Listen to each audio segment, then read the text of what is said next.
jeune garçon avait été faire sa dispense de cours.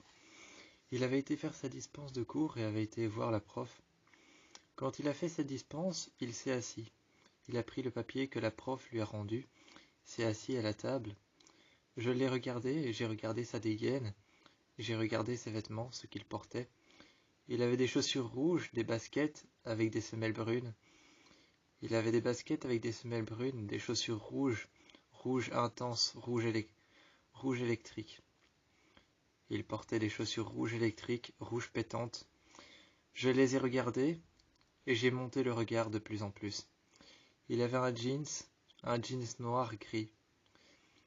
Il avait un jeans noir un peu grisé. J'ai regardé son jeans un peu grisé, noir. J'ai regardé la couleur qui était un peu estompée. J'ai regardé la couleur qui était un peu estompée, un peu partie. J'ai regardé son jeans noir grisé. Il était délavé, un peu estompé. J'ai regardé son teint pâle, j'ai regardé son teint blanc. J'ai regardé ses cheveux bruns, bruns très clairs. J'ai regardé ses yeux bruns foncés, très très foncés. Ses yeux étaient presque même noirs. Quand il s'asseyait dans le fond de la classe, ses yeux paraissaient noirs. Ses iris paraissaient complètement noirs, sans couleur. Je l'ai regardé, j'ai regardé son jeans, encore une fois, son jeans délavé, un peu estompé. J'ai regardé les couleurs noires de son jeans. J'ai regardé les couleurs grises de son jeans. Je l'ai regardé lui et je me suis installé à côté de lui. J'ai commencé à l'embêter, à lui donner des coups d'épaule, à lui parler. Je lui parlais mais méchamment. Je lui disais que ce qu'il portait, ce n'était pas pour les garçons. Je lui disais que les vêtements qu'il portait n'étaient pas pour les garçons, mais pour les filles. Ensuite, on est parti, j'ai rejoint quelques copains et nous sommes sortis. Il est sorti avec son sac blanc. Il avait un t-shirt déchiré, déchiré au niveau du col, déchiré au niveau des épaules, déchiré en bas au niveau des côtes. J'ai regardé son t-shirt blanc déchiré, déchiré au niveau des épaules, déchiré au niveau des côtes, déchiré en bas. J'ai regardé son col qui était un peu déchiré. J'ai regardé les coutures de son t-shirt qui étaient un peu lacérées, qui étaient un petit peu coupées. Je me suis avancé près de lui, j'ai pris son t-shirt en main, je l'ai un peu tiré. Je l'ai regardé et je lui ai dit c'est pas pour les garçons ça. Il a regardé le ciel juste un instant. Il a regardé le ciel juste un instant, je lui ai dit de me regarder. J'ai lâché son t-shirt que je serrais très fort dans mon poing et que je tirais vers le bas. Je suppose qu'il devait sentir le col de son t-shirt qui était en train de tirer contre sa nuque. Je l'ai regardé et je lui ai dit pars. Le traînant avec son t-shirt, je lui ai dit va-t'en, pars maintenant. On a rigolé avec nos copains, je me suis assis. Et de loin, j'étais en train de dire à mes amis, mais franchement, c'est pas une dégaine pour un garçon, c'est pas des vêtements que doit porter un garçon. Et je le regardais. Et à la grille, quand il était à la grille de l'école, à la grille du lycée, il a pris son sac et l'a remis sur ses épaules. Il a mis un genou à terre un peu plus loin, près de sa voiture, une Ford Fiesta grise. Il a mis un genou à terre. J'ai regardé ses chaussures et comment il était posé. Une jambe pliée, un genou à terre, une main par terre, et j'ai vu qu'il fouillait dans son sac et cherchait quelque chose. Je suis arrivé derrière lui et je lui ai dit « Tu cherches quelque chose ?» me rapprochant de plus en plus de lui. Finalement, j'ai mis mes jambes contre son dos. J'ai mis mon bassin contre sa nuque, j'ai mis mes jambes contre son dos, et je lui ai dit « Tu cherches quelque chose ?» Je lui ai donné des coups de bassin, des coups de jambes, et je lui ai dit « Retourne-toi ». Il s'est retourné face à mon bassin, face à mes jambes. Je lui ai dit « Tu cherches pas quelque chose ?» Il a continué à chercher dans son sac, à essayer de nier, mais plus j'avançais, plus je continuais à l'ennuyer. Je continuais à l'emmerder. Je continuais à lui dire des choses méchantes. Ensuite, je suis parti. J'ai pris ma voiture et je suis parti. J'ai vu un peu plus loin qu'il a garé sa voiture sur le côté.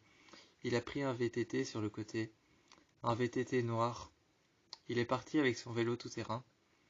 Avec son vélo tout-terrain, il est parti. J'ai vu qu'un peu plus loin, il s'est arrêté. Il a enlevé les barres sur le côté, sur les roues avant, il a enlevé les barres pour mettre ses pieds. Il les a dévissées. Les 2 barres à l'avant pour mettre ses pieds, il les a dévissées. Les 2 barres à l'arrière pour mettre ses pieds, il les a dévissées. Ensuite, il les a pris et il les a mis dans un sac. Il les a mis dans son sac. Il a pris un sac de sport avec lui. Il a pris un sac de sport qu'il y avait sur son VTT. Il a récupéré sa voiture, les a mis dans le coffre et est parti. Je l'ai regardé partir. Et j'ai crié « C'est ça, va-t'en » parce que j'avais vu que la fenêtre était ouverte. Il ne s'est pas retourné et est simplement parti. Tard le soir, j'ai été devant la grille de l'école. Tard le soir, j'y ai déposé mon sac noir sur le côté. J'ai déposé mon sac noir sur le côté et je me suis assis. J'ai alors été dans les contacts dans mon GSM. J'ai sorti mon GSM que j'ai allumé. Je l'ai déverrouillé, j'ai fait le code. Ensuite, j'ai été dans mes contacts. J'ai téléphoné au contact de l'école, à la secrétaire. J'ai entendu dans le bureau des éducateurs, j'ai entendu que ça sonnait. Je me suis retourné car j'étais contre la grille. J'ai regardé alors la fenêtre. J'ai vu qu'il y avait quelque chose de lumineux qui sonnait. Ça devait être le GSM, le téléphone fixe. Ça devait être la ligne fixe de l'école. Je me suis retourné.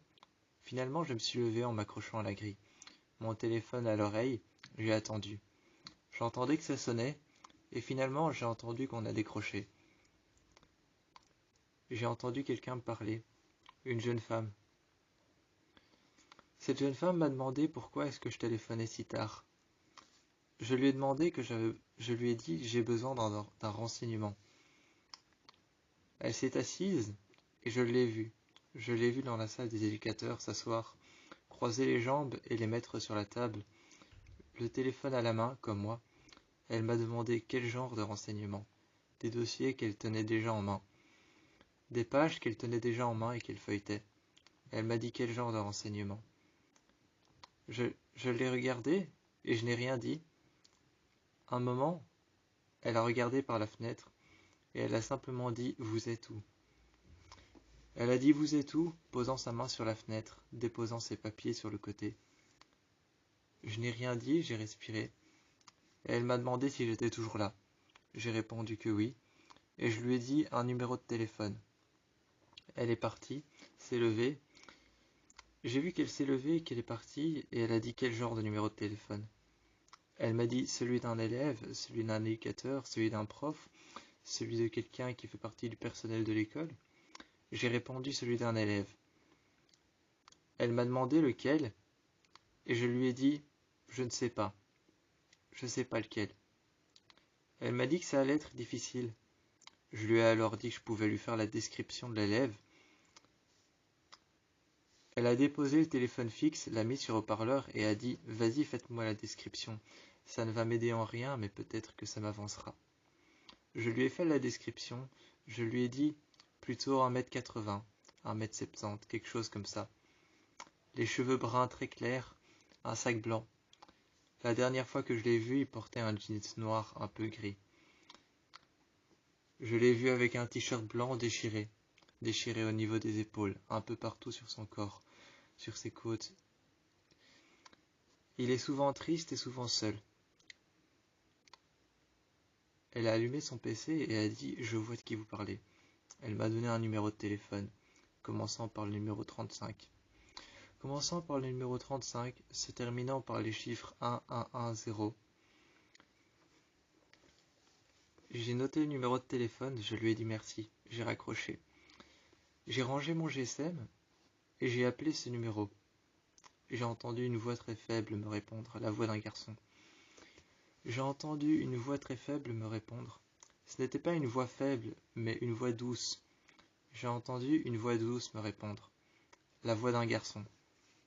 Je lui ai dit « Comment ça va ?» Tout de suite, il m'a répondu « C'est qui ?» J'ai dit « Celui qui t'ennuie tout le temps. » Il a alors voulu raccrocher. J'ai senti qu'il avait éloigné son GSM de son oreille.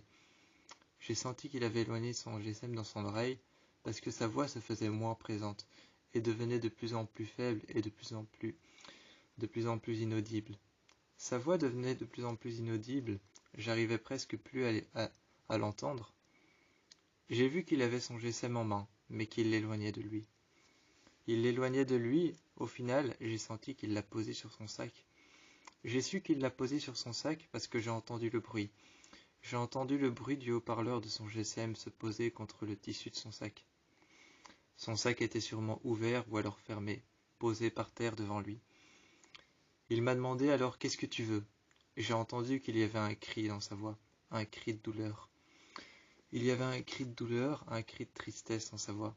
Il m'a demandé « Qu'est-ce que tu veux ?» Je l'ai regardé et je lui ai dit « M'excuser ». Je lui ai demandé de venir, de se dépêcher. Quand il est venu, il m'a parlé. Il est arrivé avec son VTT. Encore une fois, il a enlevé les rouleaux. Il a enlevé les rouleaux en métal sur le côté. Il a enlevé les mousses qu'il y avait sur les rouleaux en métal, les a dévissés sur les roues avant et les roues arrière. Il les a rangés dans son sac, et il m'a regardé et il m'a dit « Qu'est-ce que tu veux ?» S'asseyant simplement par terre, mettant un genou à terre et un pied sur le sol. Il m'a regardé et m'a dit « Qu'est-ce que tu veux ?» en rangeant les rouleaux qu'il avait posés sur son VTT, des rouleaux en métal pour pouvoir y poser ses pieds. Il a mis son VTT sur le côté, l'a cadenassé et a passé un cadenas autour. Je l'ai regardé et je lui ai dit « Je veux tout simplement te parler ». On a parlé quelques minutes et finalement il s'est rapproché de moi. Je lui ai dit « Écoute, je te veux pas de mal, je veux juste essayer de me faire des amis. Je veux juste essayer de me retrouver dans ce cadre. » On a parlé mais je voyais qu'il fouillait mon regard et qu'il regardait la maison un peu plus loin. Il regardait la maison un peu plus loin, il regardait les lumières allumées, il regardait la fenêtre éclairée, il regardait les rideaux ouverts. J'ai vu qu'il regardait cette grande fenêtre entr'ouverte. Il regardait ces 3 grandes fenêtres entr'ouvertes de la maison juste en face. Il regardait les rideaux ouverts et l'intérieur de la maison. Il a fini par me regarder et a tourné le regard. Je sentais qu'il ne m'aimait pas, mais je continuais à lui parler. Finalement, je me suis mis à côté de lui et je lui ai dit « Écoute, si je fais ça, c'est pour me sentir plus fort. » Il s'est assis à côté de moi et j'ai vu qu'avec un air compatissant, il s'est rapproché. Il a dit « T'as pas besoin de te sentir puissant. Comme moi, t'es déjà fort. » Je me suis rapproché de lui et il m'a dit « Qu'est-ce que tu fais ?» en me repoussant. Ses mains sur mon torse, il m'a repoussé et il m'a dit « Qu'est-ce que tu fais ?» Je lui ai dit « Je sais pas. » Finalement, j'ai posé mes lèvres sur les siennes, je l'ai embrassé. Il m'a embrassé et il m'a demandé « Pourquoi t'as fait ça ?» Il s'est reculé, s'est levé, s'est mis contre le mur. Je me suis levé, j'ai dit « Je sais pas » comme ça. J'ai recommencé encore une fois. Il m'a regardé. Étonné, il m'a regardé et a posé ses mains sur mon torse. Il les a accrochées à mes épaules. Les a tenues contre mes côtes et les a descendues le long de mon corps. Il m'a embrassé une deuxième fois. Cette fois-ci, ça ne lui a rien fait et n'a rien dit. On est parti en marchant un peu plus loin. En bas de la rue, il tenait son VTT, marchait à côté de moi. On parlait de tout et de rien, surtout de pourquoi est-ce que je lui avais fait tout ça. Moi, je m'excusais, lui, il encaissait. Moi, je m'excusais, lui, il encaissait, il tenait son VTT par le guidon et marchait avec moi. J'entendais le bruit des pédales qui tournaient et tournaient. J'entendais le bruit des chaînes de son VTT. Dans son sac, j'entendais les rouleaux en métal sur lesquels il posait ses pieds qui venaient de dévisser. Je les entendais frapper. Et je lui disais « Pourquoi tu restes tout seul ? Pourquoi tu restes tout seul à l'école ?» Il me disait qu'il n'avait pas d'autre choix parce qu'il n'avait pas d'autres amis. Je me suis mis près de lui, bras dessus, bras dessous. Je l'ai tenu et je lui ai dit « Bah t'en as un maintenant. » On a continué à marcher, on s'est assis sur le bord de la route. Lorsque je l'ai emmené chez moi pour la première fois, j'ai vu qu'il ne se sentait pas très bien. J'ai vu qu'il n'allait pas bien.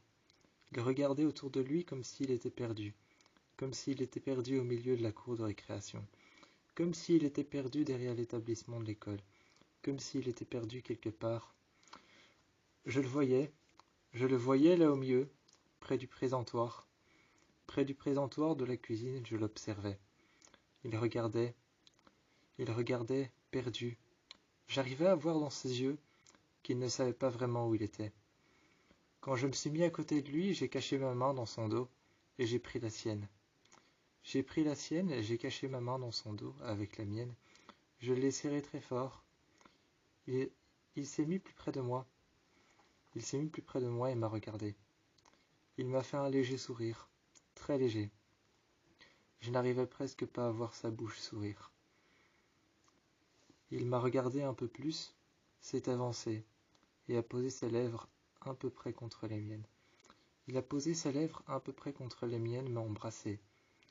J'ai senti effleurer ses lèvres sur les miennes. Je l'ai regardé, et quand je me suis mis contre lui, on a senti tous les deux de la chaleur, derrière nous, monter dans notre dos, monter dans notre t-shirt. Je me suis éloigné et j'ai vu que le four était allumé. Avec ma jambe que j'ai pliée vers l'arrière, j'ai refermé le four. On s'est de nouveau mis contre le mur, et ma mère m'a regardé. Elle a proposé en montrant l'escalier, « Pourquoi est-ce que vous ne montez pas ?» On est montés alors tous les deux. On s'est assis dans ma chambre. Je me suis excusé. Je me suis excusé plein de fois, de plein de manières différentes, par écrit. Je lui ai dit que j'étais désolé. On a commencé tous les deux à prendre notre GSM. Je lui ai envoyé un message d'excuse. Il m'a regardé et m'a souri. Il s'est avancé près de moi. On a échangé nos GSM et j'ai regardé un peu dans ses contacts. Dans ses contacts, j'ai fait le tri, j'ai fait le ménage. J'ai fait le ménage, le tri dans ses contacts. Et lui, dans mon GSM, il a trié tous les contacts que j'avais. Dans mon GSM, il a supprimé tous les amis que j'avais avant. Les fréquentations qui étaient mauvaises, il les a supprimées. J'ai vu qu'il supprimait mes amis un à un, tous les mauvais amis que j'avais eus. Je l'ai regardé et pour ça je l'ai remercié. Il m'a rendu mon GSM propre, avec que des bonnes fréquentations. Ma mère, mon père, mon frère. Il avait laissé ma mère, mon père, mon frère, toutes ces personnes. Il avait laissé les numéros d'urgence et d'autres numéros d'autres personnes. Mais tous mes copains que j'avais avant, tous les copains que je connaissais avant, il les avait supprimés, il les avait enlevés. Moi, dans son GSM, j'ai rajouté des bonnes fréquentations. La meilleure fréquentation que je connaissais, c'était ma mère. Je lui ai ensuite donné son GSM, il l'a récupéré et s'est mis à côté de moi. Et il m'a dit, pourquoi tu as rajouté ma mère? Alors je l'ai regardé. Quand il m'a demandé pourquoi est-ce que tu as rajouté ta mère dans mes numéros de téléphone, je me suis mis à côté de lui, j'ai mis ma main sur sa main et je lui ai dit, tu verras, elle est super sincère et très aimante. Je lui ai dit qu'elle était très aimante, super sincère, qu'elle disait toujours ce qu'elle voulait, qu'elle n'avait pas sa langue dans sa poche. Je lui ai dit que c'était une femme drôle, qu'elle était sympa, qu'elle n'avait pas sa langue dans sa poche, qu'elle osait dire qu'elle n'avait peur de rien, et que quand il fallait parler à quelqu'un, c'était forcément à elle, parce qu'elle savait écouter les gens. Je lui ai expliqué qu'un jour j'avais besoin de parler. Elle a juste retiré une chaise de la table. Elle a juste retiré une chaise de la table juste en dessous. Elle l'a mis devant moi, s'est assise contre le mur. Elle s'est assise contre le mur par terre, m'a donné la chaise, je me suis assis dessus. On a parlé. On a parlé des heures et des heures. Des heures et des heures, on a parlé. Parfois même, on parlait sans rien dire. Je restais assis sur la chaise. Elle restait assise par terre. Elle mettait ses bras sur ses genoux, les jambes pliées contre elle-même. Assise, le dos droit contre le mur. Elle se tournait les pouces avec ses bras qui étaient appuyés sur ses genoux. Je la regardais, elle me regardait. On se regardait, on ne parlait pas. Parfois on discutait pendant des heures et les discussions, les conversations pouvaient glisser une à une sur d'autres conversations. Je lui ai dit, tu verras, c'est une femme extraordinaire. Il m'a rendu mon GSM et j'ai regardé. Plus aucun des numéros que je connaissais. Il n'y avait plus aucun de mes amis qui était là. Je l'ai regardé, j'ai éteint mon GSM, j'ai mis mon GSM dans ma poche et je lui ai dit « Pourquoi t'as enlevé les numéros de tous mes amis ?» Il s'est avancé vers moi, a pris ma main et a dit « Tu veux démarrer une nouvelle vie, non ?»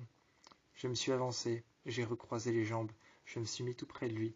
J'ai dit « Oui, une nouvelle vie avec toi. » Il s'est avancé un peu plus aussi.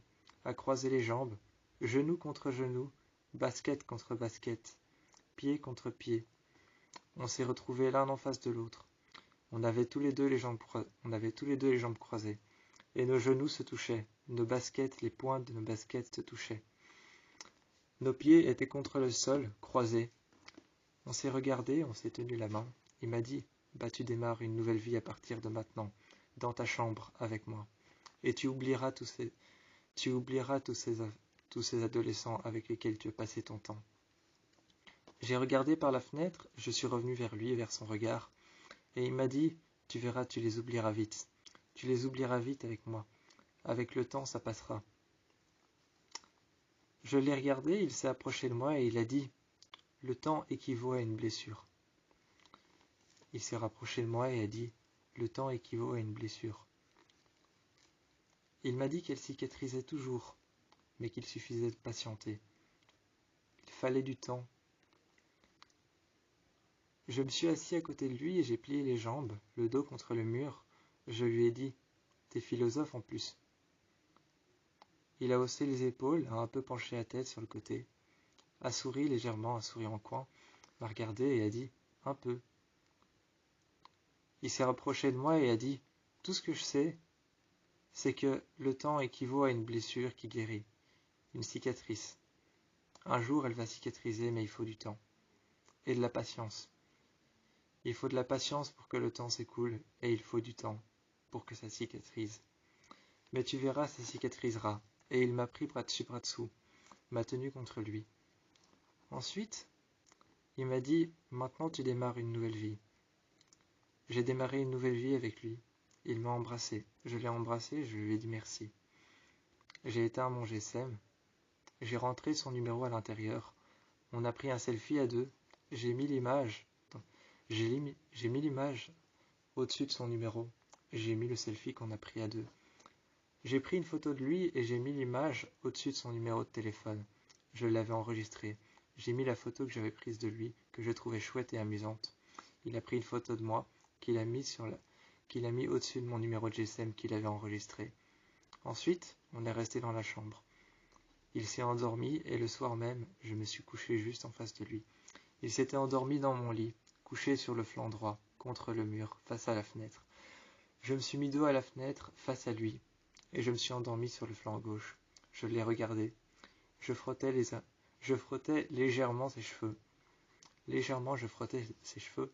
Je passais ma main dans ses cheveux, et je sentais qu'il respirait. Je sentais qu'il respirait en dormant. Je sentais son souffle chaud. De temps en temps, je me retournais, et je sentais son souffle chaud dans ma nuque. Ensuite, j'ai regardé la fenêtre. Je me suis levé, j'ai mis la couverture sur lui. J'ai mis la couverture un peu plus sur lui, je me suis levé, j'ai été à la fenêtre et je l'ai fermée. J'ai fermé la fenêtre doucement. J'ai fermé les rideaux. J'ai remis la couverture sur moi. Sous la couverture, j'ai passé mes jambes que j'ai mis au-dessus de la sienne. J'ai passé ma jambe au-dessus de la sienne et que j'ai croisée. Je me suis tenu contre lui, contre son dos, et j'ai gardé ma main dans ses cheveux. Il devait très certainement sentir le souffle chaud de ma bouche, quand je respirais proche de sa nuque.